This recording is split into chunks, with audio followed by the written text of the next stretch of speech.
Hello, I'm Job, and today's idea is about that number one skill you never regret learning when you pivot.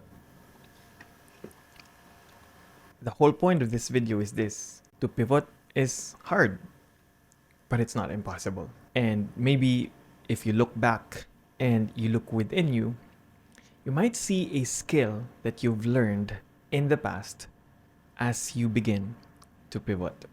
One Sunday morning in a summertime, we were in a church service. My parents were inside the adult hall, and I was in Sunday school with my sister. After some time, a crumbling. I was 5 years old at that time, and my stomach began to crumble. I needed to poop. I went to the bathroom, but someone was there. Sadly, there was only one toilet, and the adult who was using it took a longer time than usual. While that person was actually going through comfort, I was right outside trying to figure out, what do I do? Where do I do it? It was coming out, and there was no stopping. When you're faced with a roadblock in life, it's actually a good time to pivot, to solve something with other ways. Sadly, this situation wasn't just a roadblock, because when it's times like that one, there's no pivoting when your whole system is actually putting it out. And boy, it did. That day became my most embarrassing moment. There was no way to pivot from that moment. But in most of your life, in most of my life, one thing I've learned is that pivoting might be hard, but it's actually possible. Unlike that embarrassing moment when I was 5.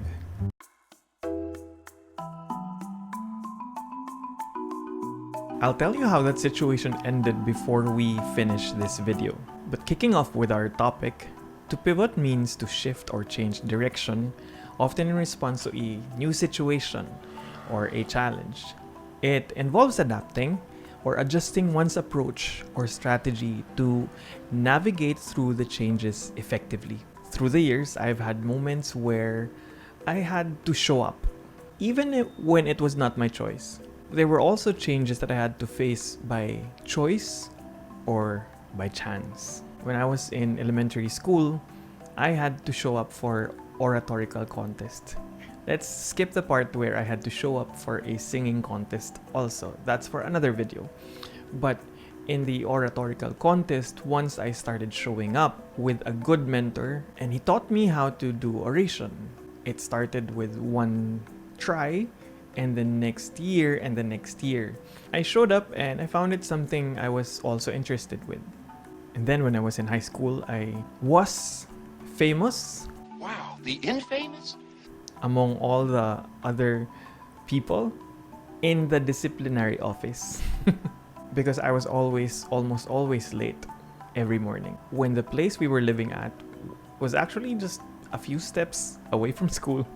But because of that, mixed with my voluntary showing up to like bulletin board contests, trying to win for our section, trying to solve problems for the contests we were involving with, a lot of our schoolmates actually noticed that there was something in me on top of being someone who's always in the disciplinary office because I was late in the morning. So just to give you a context, our school back then required every late student to go to the disciplinary office and actually write your name on a notebook to signify that you were actually late for that particular day.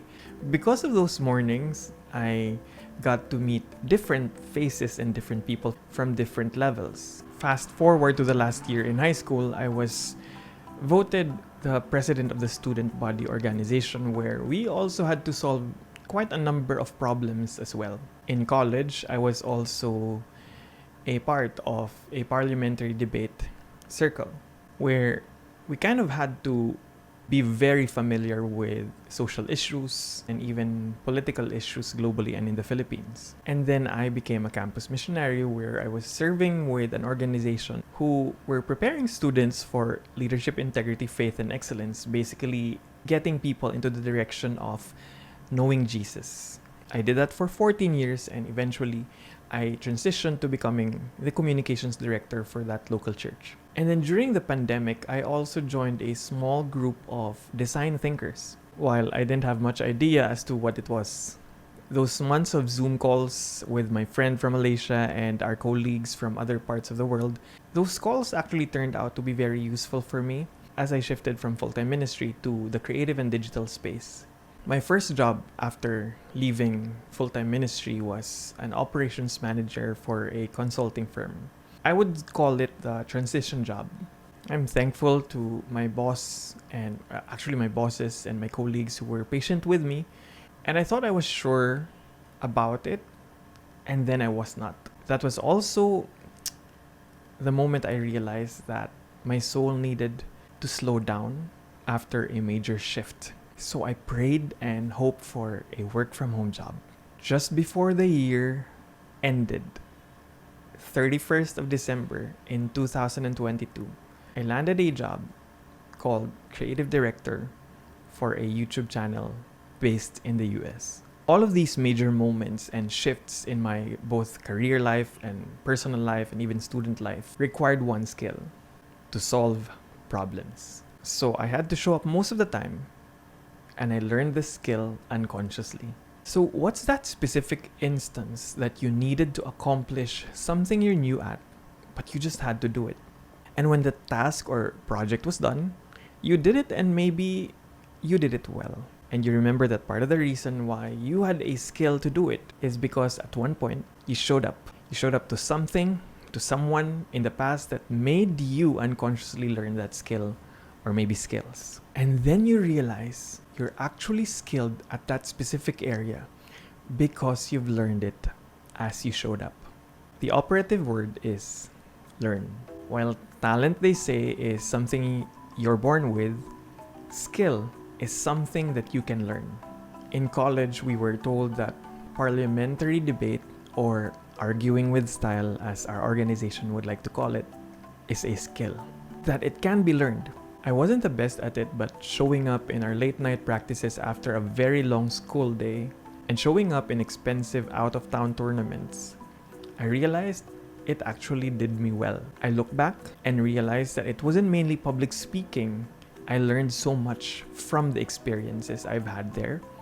It was problem solving that I've learned so much. For parliamentary debate, they don't actually give you the topic until less than an hour prior to the round. So you don't really know what topic to debate about. You don't really know what your stand will be, whether you're opposition or your government. And you don't know what to argue about until minutes before the round starts. And that requires a lot of problem solving. Because of that, I never really regret showing up. In the same way that I never really regret learning the problem solving skill. In a study conducted by researchers among athletes in US, student athletes to be specific, it was found that mental health issues significantly affect the performance of individuals, particularly in the realm of athletics. Anxiety, for instance, has been identified as a major concern among student athletes, with a staggering percentage reporting its impact on their lives. Moreover, anxiety isn't the only mental health challenge faced by the athletes. Depression, another prevalent issue, affects a notable percentage of student athletes as well. The symptoms of depression, such as lack of motivation, changes in appetite and sleep patterns, and decreased energy levels, can actually profoundly impact an athlete's well-being and performance. Additionally, trauma-related disorders like post-traumatic stress disorder, PTSD, can significantly interfere with an athlete's ability to perform at their best. Flashbacks, avoidance behaviors, and mood disturbances associated with PTSD can disrupt an athlete's focus and overall performance. In conclusion, mental health issues such as anxiety, depression, eating disorders, and trauma-related disorders can actually have a profound impact on the athletic performance. Now let's circle back to our topic. What if you know you need to pivot, but you're stuck? Because even when you know you're skilled, even when you know you've been trained for something, you just can't move. This is where it really gets tough. When the darkness is within you, inside you, pivoting becomes really hard. So, when you need to pivot, but you don't have the agency within you to do so, what do you do? My friend Coach Jello de los Reyes talked about unconditional positive regard one time.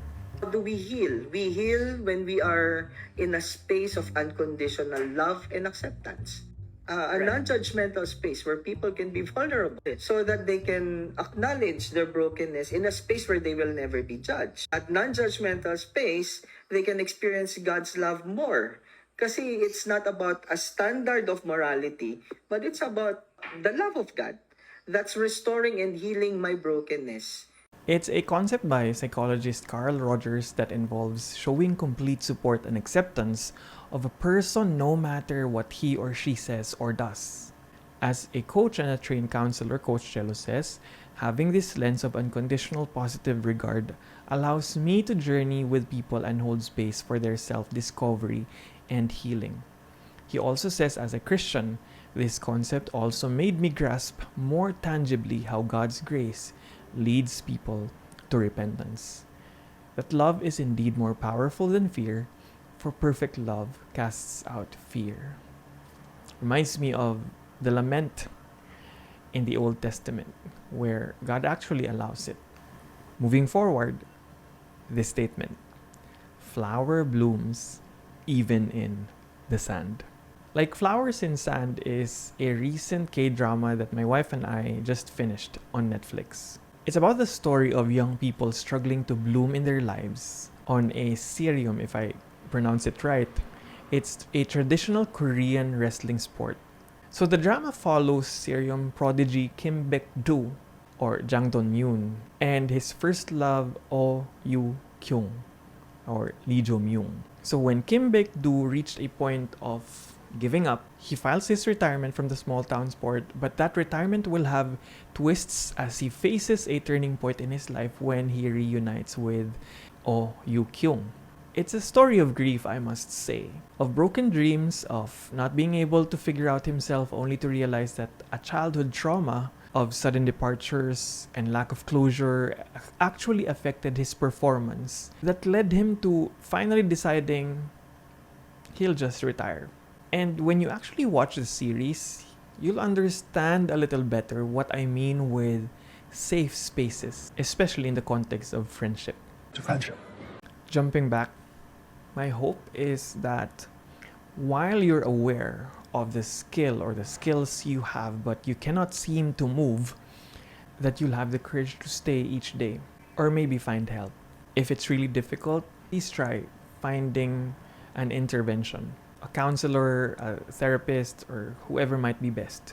It's also a trial and error in a way. You can also check out Coach Jello's life coaching. He was a huge help for me during my liminal space when I was transitioning, especially when I was hearing inner voices. Until now, he's really a good help, and you might find it valuable too. So I'll post the link on the description below so that you can have access to Coach Jello and his life coaching. As I end this petal, allow me to ask you, what if your season to pivot is not just about financial and or career growth? What if deep down, when you step into a transition, you are self-actualizing? You're growing by healing. You're progressing by becoming. What if by being in the healing process, it's actually your life pivot in itself? And that leads us to the grant study.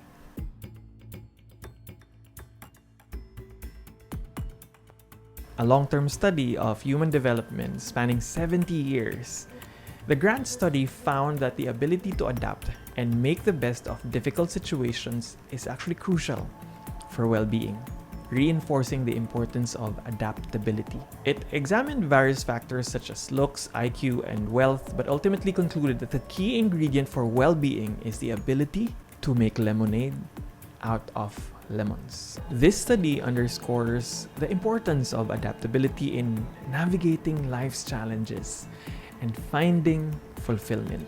The contention that adaptability is a crucial skill for thriving in life.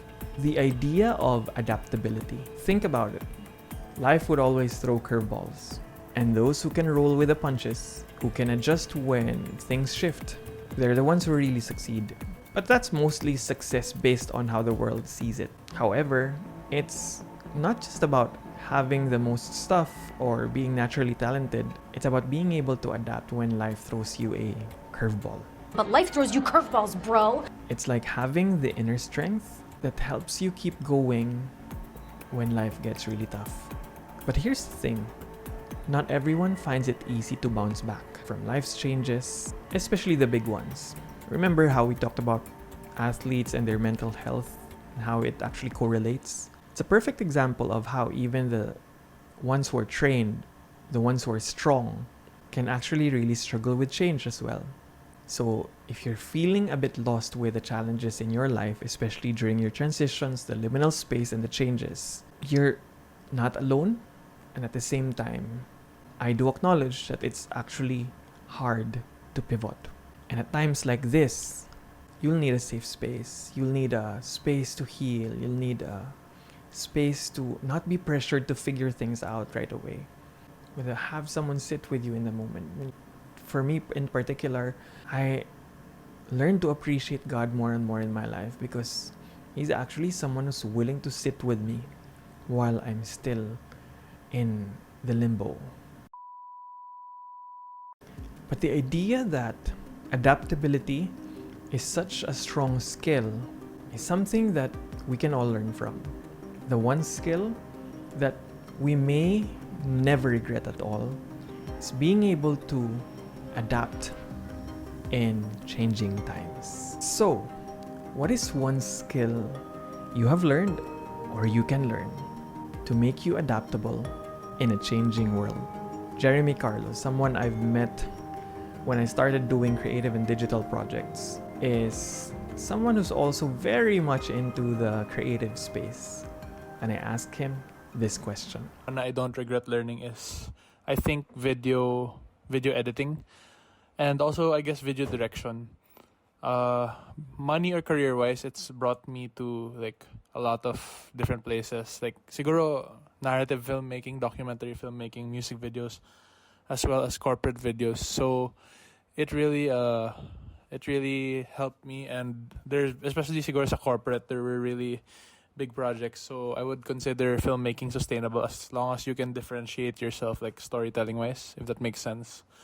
And it's opened a lot of doors even abroad. So sa number 3 yun nga, Singapore, Japan, US. I've had projects for US, for Dubai. I got into the skill because I learned it from high school. Like they had this subject called career pathways, I think, and livelihood education. So for that, my second year of high school, I had film as a subject. So actually at first I didn't like it because it felt so technical. But when we started executing nas, and then I realized that, it's not just a device for being technical, but it's something that you can use to tell a story. And like you can sort of, I don't know if ako lang, pero medyo control freak ako. So like you can sort of manipulate like how you tell the story and like craft it and make it your own. So I think that's what is really exciting for me. It's interesting how Jeremy's journey actually aligns with the insights from LinkedIn's recent findings on the most in-demand skills for 2024. In today's job market, where the emphasis is shifting from degrees to skills, adaptability is becoming more and more crucial than ever. Dan Roth, the editor-in-chief of LinkedIn, highlighted the ability to adapt to new technologies and evolving job requirements is paramount. In fact, one standout skill identified by LinkedIn is adaptability itself. It's dubbed as the top skill of the moment. So employers are increasingly seeking individuals who can not only perform their current roles, but also quickly adapt to new tasks and responsibilities as needed. So what does this mean for us? Especially for my children, if you're watching this. You'll grow in a world where it means that acquiring skills which are versatile, dynamic, and applicable across various industries can significantly enhance your adaptability in a fast-changing world.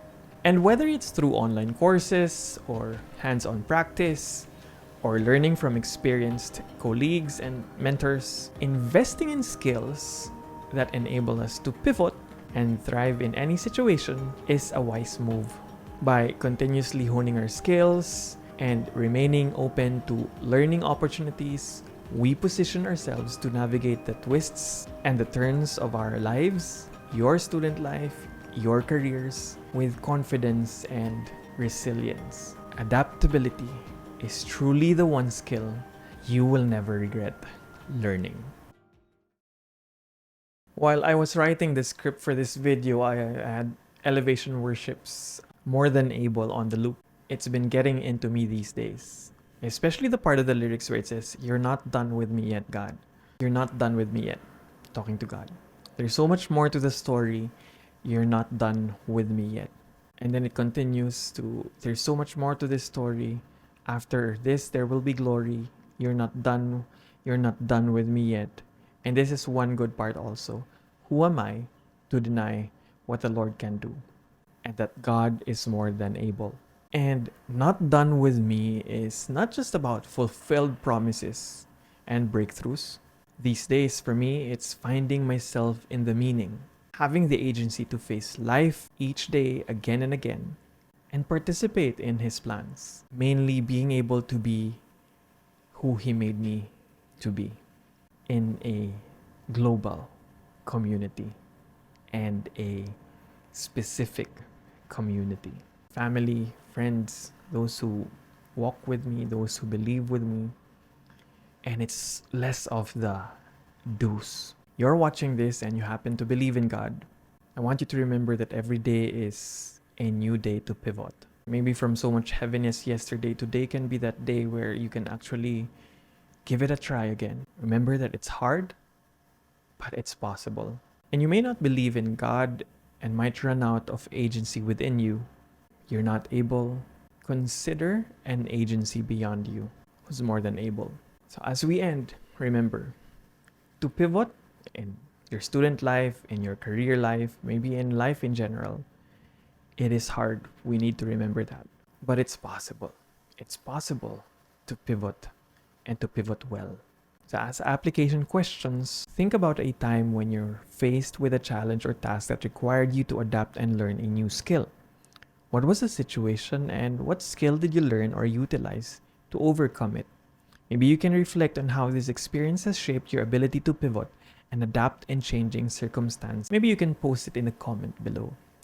If you're currently feeling stuck for another group of people or struggling to move forward in a challenging situation, what steps do you think you can take to initiate the healing process? Maybe consider reaching out for support from friends, family, or professional resources. And maybe you can reflect on small actions you can take each day to nurture your well-being and regain a sense of agency. And maybe this is not making sense to you. Maybe you need to reach out and have like a counselor or a therapist, and it will really help you. Maybe a life coach. Maybe you're looking for something just to try something out. You can check out The Space on Facebook by Coach Jello de los Reyes as well. Anyway, we've reached the end. And what really happened that Sunday morning, as I've promised that I will say it in the end, that person who was using the toilet for so long came out, and that person saw me. I was not normal at all. I was worried and I was helpless. I couldn't move. Or else something will be so messy.